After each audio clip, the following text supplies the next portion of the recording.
Welcome, all you tiger hunters out there to Baxter's Blades. You're entering the tiger pit. You tiger hunters looking for the next latest and greatest slip joint out there. What have we here? We have a special unboxing, another case carbon steel, the third one I've gotten in the last week. So this is the first one I ordered because I wanted to see how the cover material looked before I ordered the other ones. And ironically, it's the last one to come. I couldn't wait to see this. I didn't want to miss out on the copper lock or the trapper. Sometimes these carbon steels can go very fast. This is a Tony Bose TB 6339 carbon steel burnt. It's a Bose burnt. It's not just a burnt. It's a Bose burnt amber bone Rogers jig Sowbelly. Stockman, manufactured 9/30/2025. Finally, the last of this family to come out. I'm actually have not looked at it. I got it today, and we're going to look at it together. Let's see if it's been unwrapped. It kind of does look like it has. I asked Red Hill specifically if they could just check for fit and finish issues. I don't like to get one that's so bad that I end up sending it back for another one. It's, always ideal to pick these up in person. And, well, if you live near Red Hill, you can. Or Shepherd Hills. Or Smoky Mountain Knife Works. I'm nowhere near them whatsoever. So let's take a look at this together. Actually, let me move some stuff out of the way. Now, I took my umbrella down, so I don't have a red reflection. But now I got some back glare for sure. Oh, I absolutely love this family. If you've seen already, I have the copper lock and the trapper. This is my very first Bose burnt. Wow, really nice polish on this one.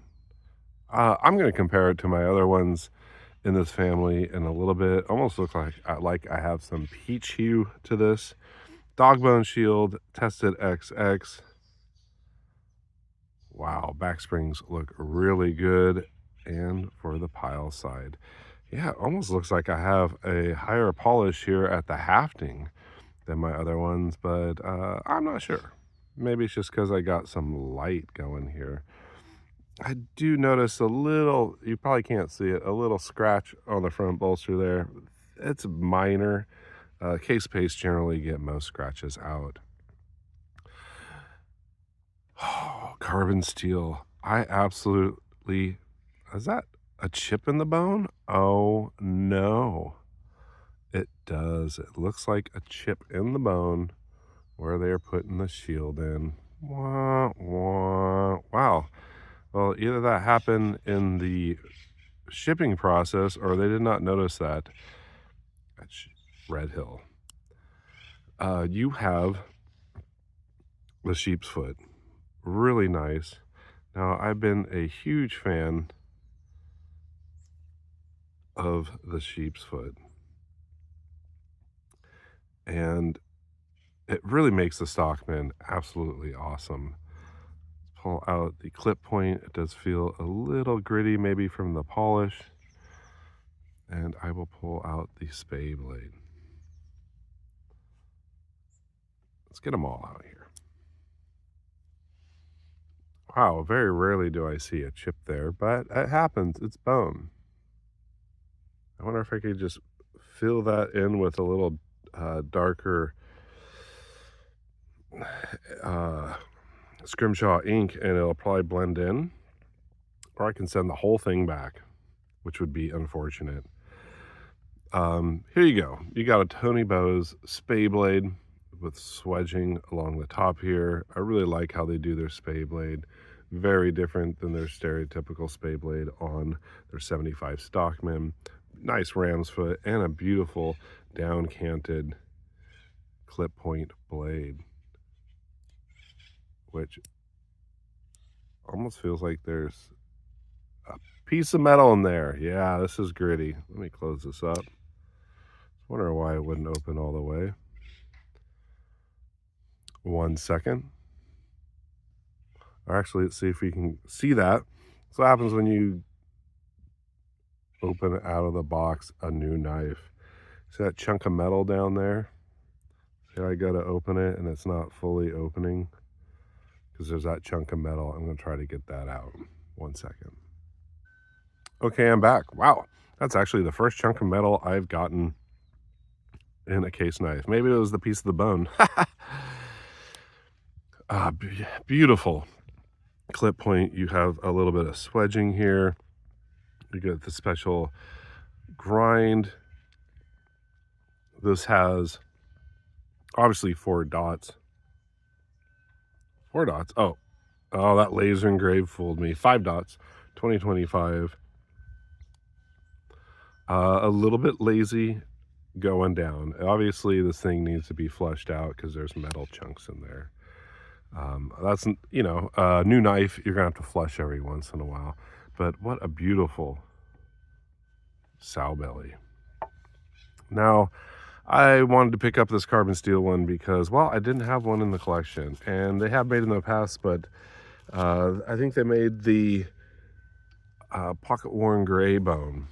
And that is still available. But I have a lot in the gray bone series, and they're really nice. So I wanted to jump on this when I could. So this is my very first carbon steel one. My very first Sowbelly is this antique bone with the bomb shield and single threading to either bolster. It's a fantastic knife. I was hoping for a lighter antique bone because some of the lighter ones have so much character to them. And this, well, as Big J says, it looks like frozen root beer. Kind of a medium brown for sure. Good snap, and that's what the snap should sound like. Like I said, it's an unboxing. I haven't opened the box or flushed it or cleaned it, and sometimes you get that. And new knives, people say, oh, they're so horrible, it's gritty, blah, blah, blah. Well, even the knives in the old days, they came like that from the factory. But once you've had a knife for a while and cleaned it and used it and oiled it, everything works in. And then you go to sell it and somebody is like, hey man, the quality on this is way better than the new ones. Well, not really. It's just been sorted. So yeah, this will need to be flushed. I'll have to decide if I'm going to return it or repair it myself. And then the second one I got was the yellow bone, the classic yellow bone with the black shield. All these are fantastic fit and finish. I don't know if they do a little bit extra on the Tony bows, but it's such a fantastic design. And Rosecraft actually makes the Stinking Creek Sowbelly, a single-bladed Sowbelly, which is about as thick as these triple-bladed ones. And it feels really good in the hand. That is also an amazing one. So there you go. There is my full case Sowbelly Stockman collection. Stainless steel yellow, stainless steel antique bone, my very first carbon steel. What a beauty with a chunk. Let's take a look at my full Burt Amberbone collection so far. I've ordered 3 and all 3 are in. We got some beeping in the background. I'm not sure if you can hear that. My apologies. Country Life. The Trapper. Absolutely love that one. Recently did a video of the full-size copper lock, which does look to have a little bit more burn to it. Oh yeah, I wanted to check for the high polish.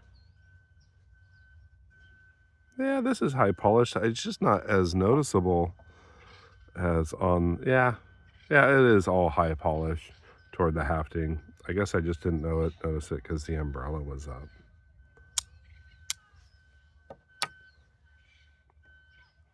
What an amazing knife. Now, you know me, I'm not too big of a Stockman fan, though they are fantastic. They're great to throw in the pocket when you need 3 blades to get you through the full day.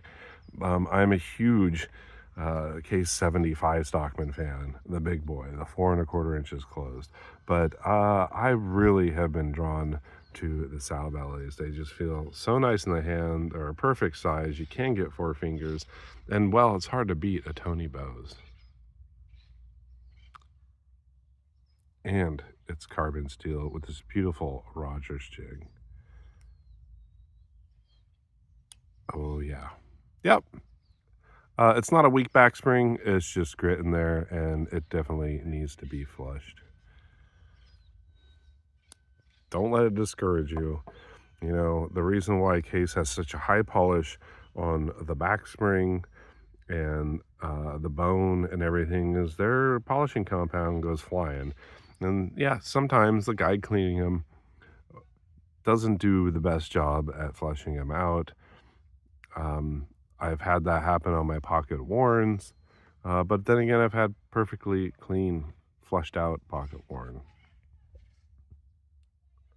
What a beautiful, beautiful Sowbelly. There's my full collection of the family, the burnt amber carbon steel. I may have to get another one or two in this family. It is absolutely beautiful.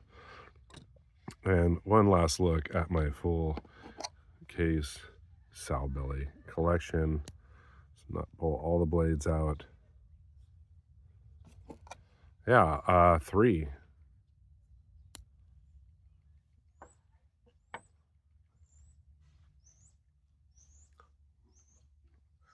Just gorgeous. Well, I don't want this video to get too long. I appreciate you joining me in the Tiger Pit for this case unboxing. A little few surprises there. I don't feel I feel a small burr, which you do need to knock off. Gosh, that is almost unnoticeable. But it must have been when they put the shield in.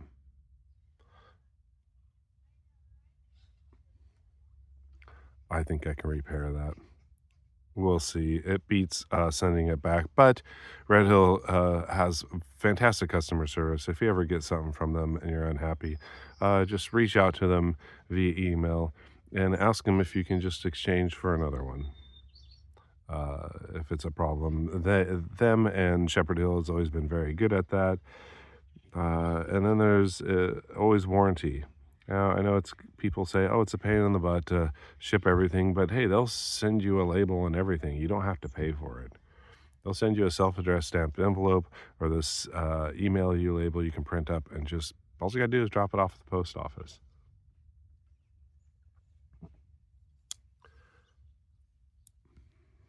Okay, I'm out of here. I appreciate you joining me in the Tiger Pit. You all stay sharp, be kind, and take chances. Take care.